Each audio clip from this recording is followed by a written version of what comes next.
Hello and welcome to the Made for More podcast, where we dive deeper into the everyday moments that shape our lives. Each week, we'll share heartfelt conversations about recovery, resilience, and the little victories that bring us hope.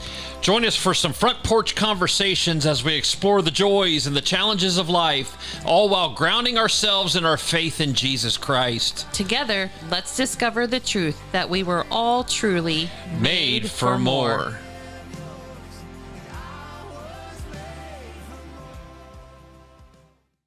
Hey guys, welcome back. So the past couple of podcasts that we've done have been kind of serious. Heavy's probably a better word for that. So we wanted to kind of make a really lighthearted one.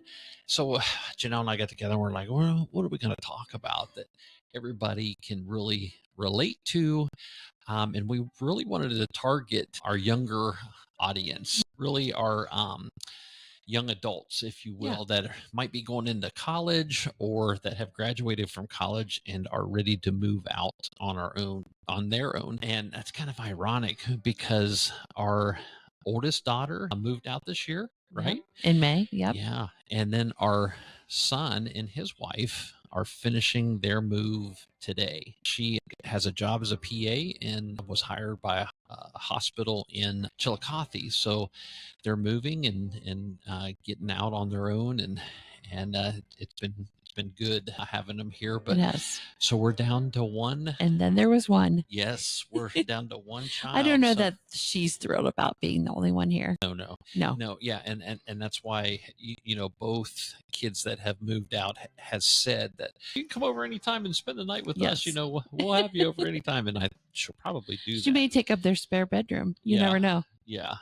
So we'll see how that goes. But anyways, so we wanted to talk about Adulting 101. It's not as scary as it looks. Right. Yeah. So we wanted to go ahead and tell you some funny moments, really, that, for our history that really play into us learning to be adults. Right. We may poke fun at ourselves and open up a little bit of can of worms on some topics, but we were married young. I was 19 and Mark was 21. Back in 1991, which probably wasn't very common, right? I mean, most people were getting married after college. Yeah, for sure. Absolutely. We had one car and it was a stick shift, and someone in our family didn't drive a stick shift, which was me. Yes. And guys, let me tell you, if you've ever taught your spouse how to drive a stick shift, that will definitely bring the bond between you guys even more closer with patience and working with each other on making sure. Yeah. But in all fairness, I will say Janelle really was easy to teach, and she picked that up pretty good. And really, we drove a stick shift for a lot of years. That didn't hold us back from any purchases whenever we'd go to get a new car or whatever. If it was a stick shift, it was good to go. Absolutely. And you taught me on these country roads that we now live on. I know. So that's kind of a good memory that we have. For sure. Yeah, looking back now, we drive around that area or whatever, and it's we can remember. We remember when this was nothing but country roads, and I remember pulling off in this.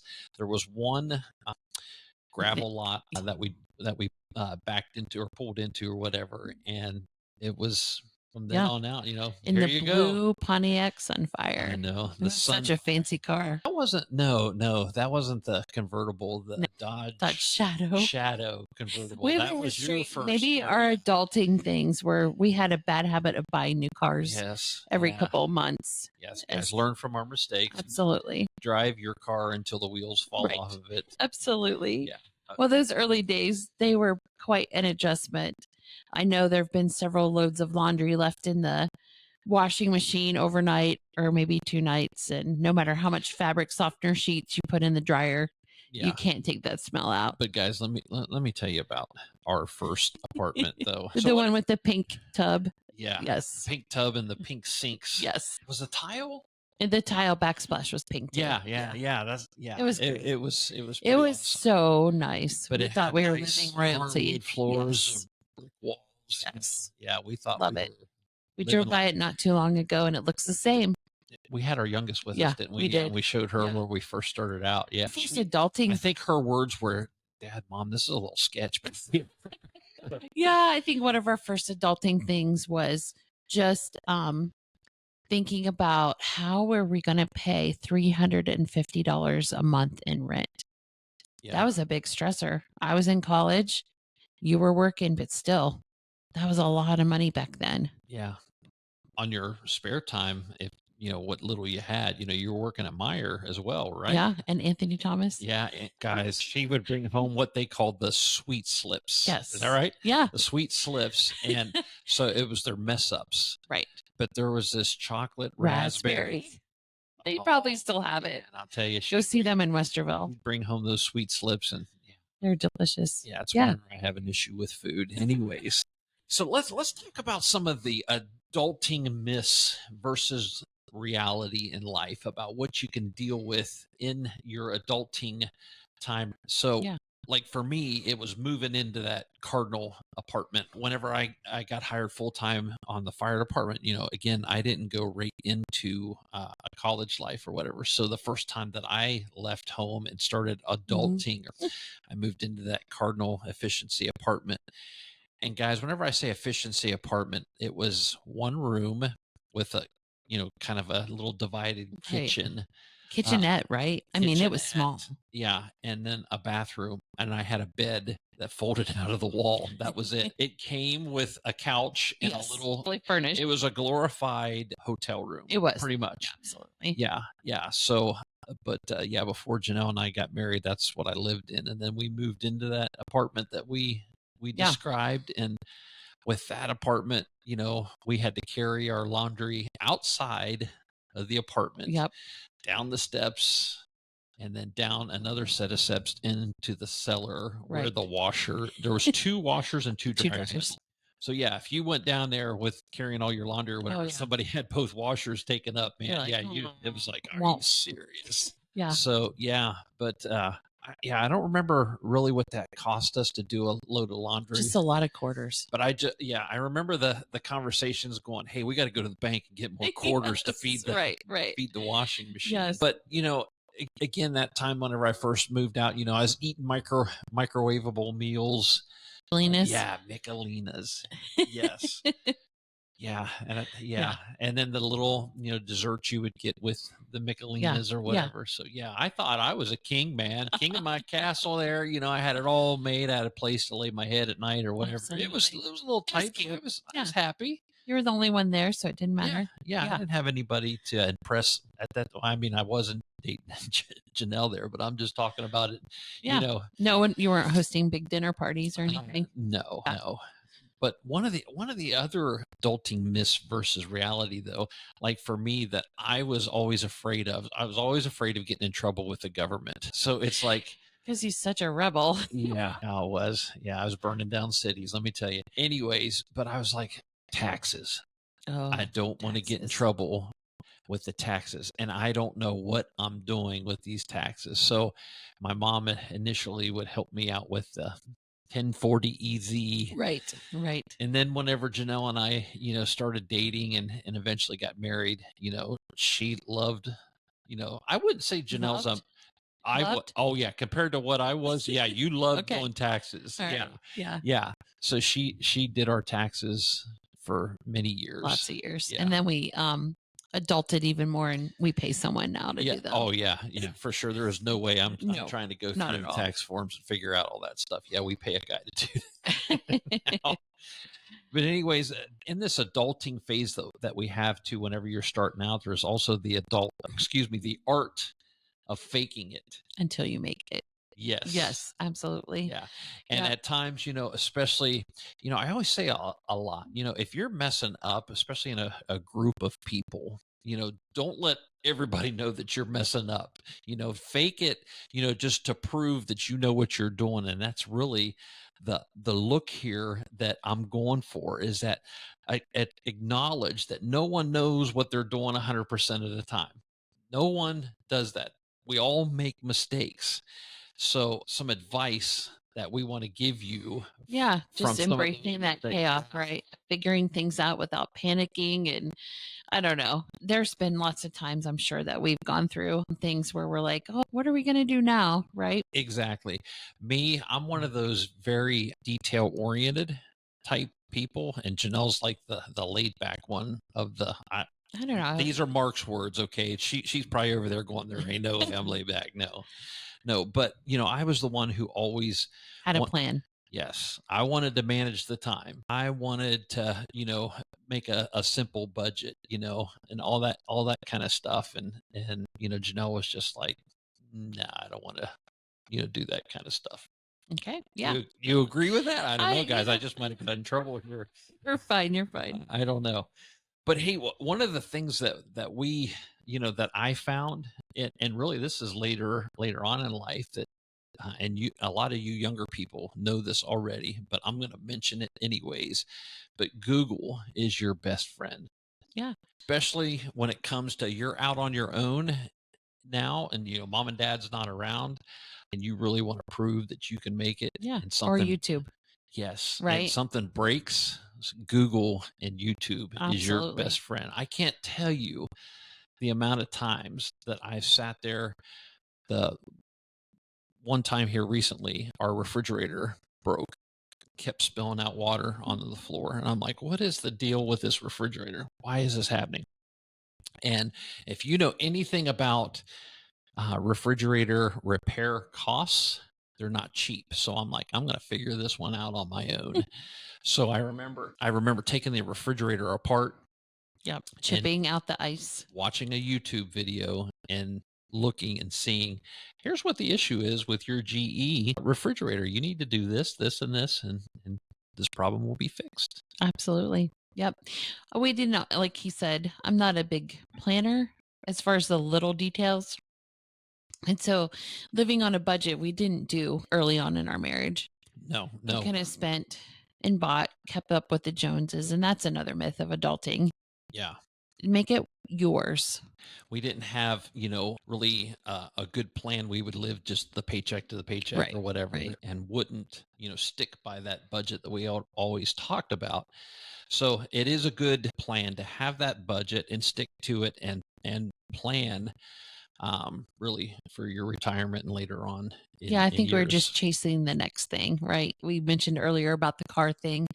A new model comes out. Oh, I need that feature, so I'm going to get a new car.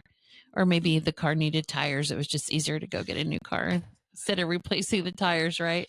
Yeah, no, I'm not agreeing to that one. No, I'm not going down that road. But anyways, God tells us really about that. Right. Not It's to do God's that. money. Yeah, It's we're not our not going money. to covet our neighbors and Right. what they have, and try to be like them, try to one up them. So by doing, having that budget or whatever, that'll keep you set, Mhm. and your funds can grow. And really, guys, you may have heard this name as well, but Dave Ramsey has a great program to get into. If you belong to a church, maybe your church has done his plan and put on his classes, but if you haven't done Dave Ramsey's financial peace class, that's a great recommendation from us for you guys to take, and that'll help you really plan for now, really, of getting a house, Yep. starting Absolutely. that family or whatever, and how Paying to off save. debt. Yeah, get away from all the debt, and just saving for later on in life. Yeah. And life lesson of the day, right? Yep, It's okay to ask for help. for sure. How many times have we thought, especially me, I'll fix it on my own. I don't need to reach out. What if someone, always thinking it's a sign of weakness or things like that. Yeah. So one of the things that I would recommend, especially to the young men, and really, well, the young ladies as well, is find a mentor. Mm-hmm. Somebody that's been there and done that and can give you life lessons. There was a guy in our church. He served as a deacon, and I really, really admired this guy. He actually were living in a neighborhood that was very close to his. I think he owned, my gosh, 700 acres, and he was the most generous man that I could ever remember. But he was a captain for U.S. Air, so he flew airplanes for a living.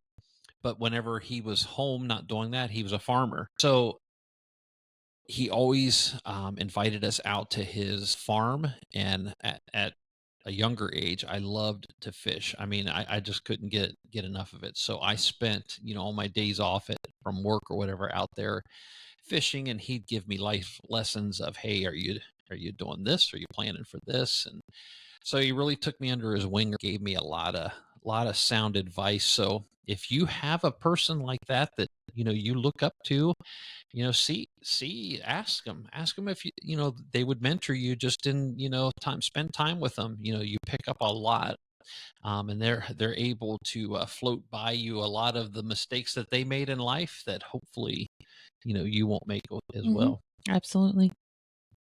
And how about our worst adulting fails? What's Yeah. your biggest adult fail? What do you think?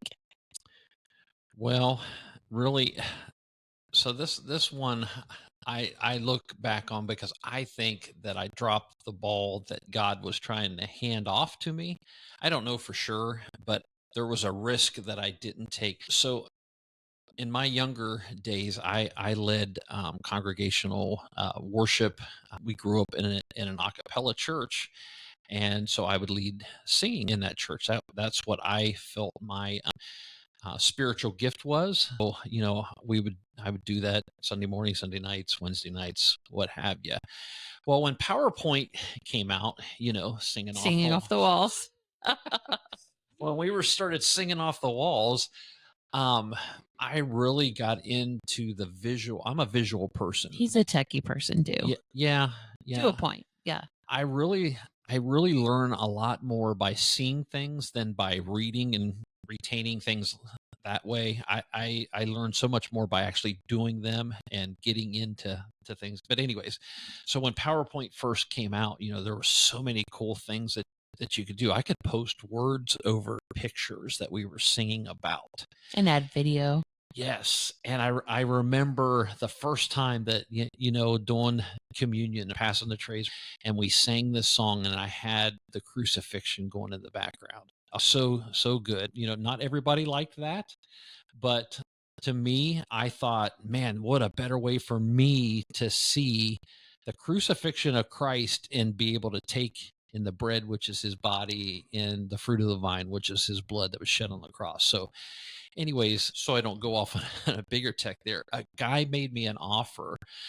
There was a local businessman that we attended church with, and he really liked what we were doing in worship, and he saw uh, an idea that we could take doing the PowerPoint backgrounds and doing what I was doing at our church. We could take that to other churches. And with that, I could also go and do like singing events. We'd Hmm. have like a weekend song retreat type thing. And, he pitched the idea to me, and I was like, oh, is this what happens if this builds into something bigger than the fire department? Do I quit the fire department and do this? And I liked that stability. That's the one thing that I will admit in my life. A lot of people that, can change jobs or whatever. I maintained my fire department job for 33 years, and I loved the stability that came with it.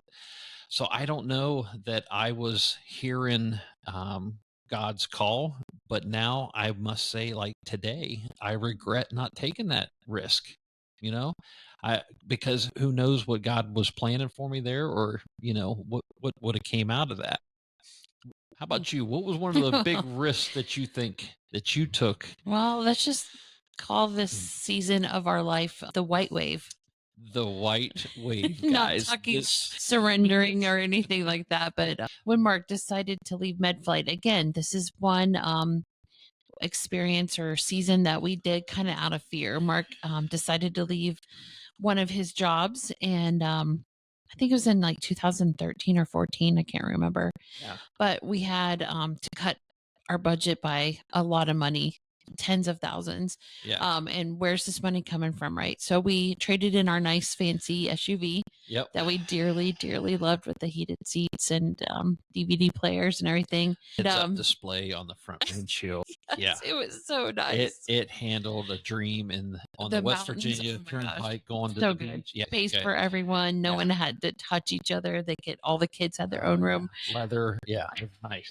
We liked it a lot. So one thing that we thought we could, just kind of buckle down on our finances. And so Mark picked out 2 minivans, and I went and test drove them, and they were very used. First of all, guys, I admit I failed with the minivan. I felt like I should turn in my man card for buying a minivan, but I figured this was our way out. I picked the 2 of the lesser evils, I believe, so we could trade our car in and just come out, with no payment or whatever. And so we picked the White Wave, and the White Wave failed us many, many times. A white Chevy Uplander. So known as the White Wave. So we drove this car and later unpacked some of it. We think it had been in a flood potentially, because we used the spare tire one time and there was mud and grass all in the back. But it was famous for leaving me stranded with the kids a lot of times. So it would say I had a half a tank of gas. But it was really out of gas. How many times did I bail you out? Oh my goodness, at least 3 times. And then my sister came along and helped us. Trollman? Yes. Yeah. So she would run out of gas because but the scary one was, I think we're in Myrtle Beach.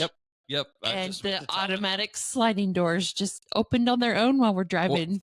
Well, yeah. So we're driving down the road, and I'm slowing down because we're coming to a red light, and then all of a sudden the door bells and whistles going off. Yeah, they start dinging or whatever. The doors, and I'm like, everybody just sit still in your chair, don't move, because I'm like, dear Lord, what's going to happen here?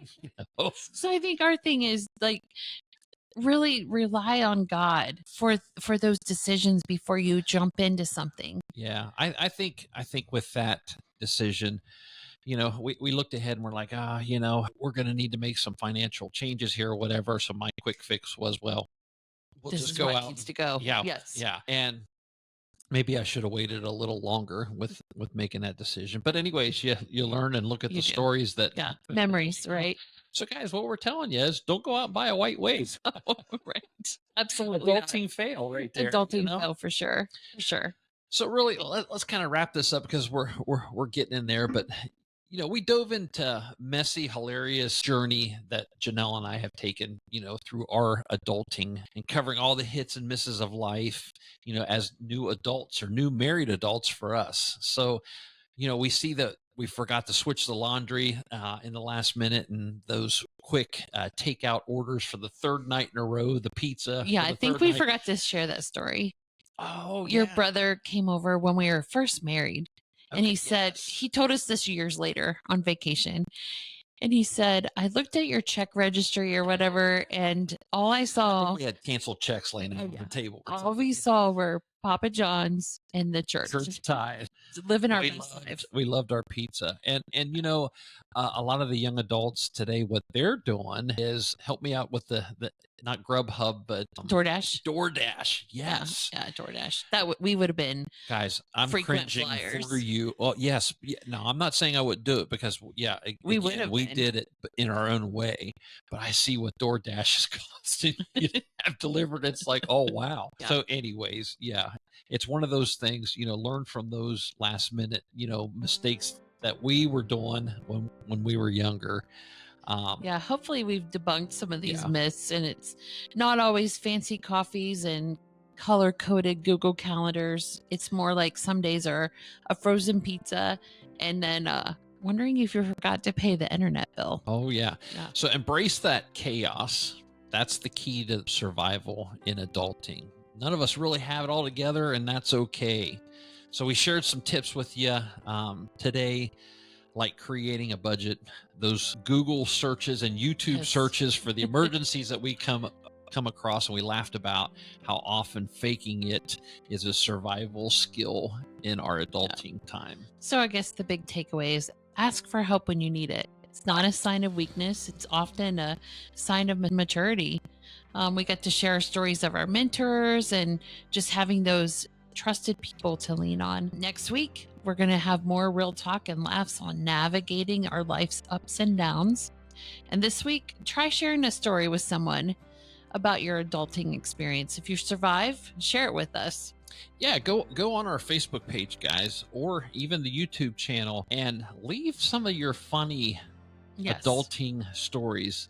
Now, maybe you're just learning some of those adulting stories, and you want to pass on, like, hey, I learned a valuable lesson from this, or just share in the chaos, like we shared today with you, and we'll all get a good laugh. But guys, thanks for tuning in to Made for More. Remember that adulting is tough, but you've got this because God truly created you to be made for more. Guys, until next week, again, leave those comments down in our Facebook page and our YouTube channel, and we'll all get a good laugh. We love you. Thanks for tuning in, and until next week, we'll see you then.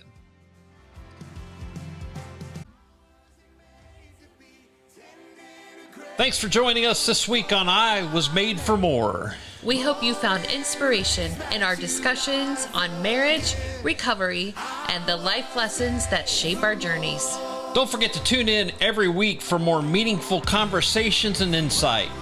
We can't wait to share this journey with you, so come back next time and remember, you were made for more.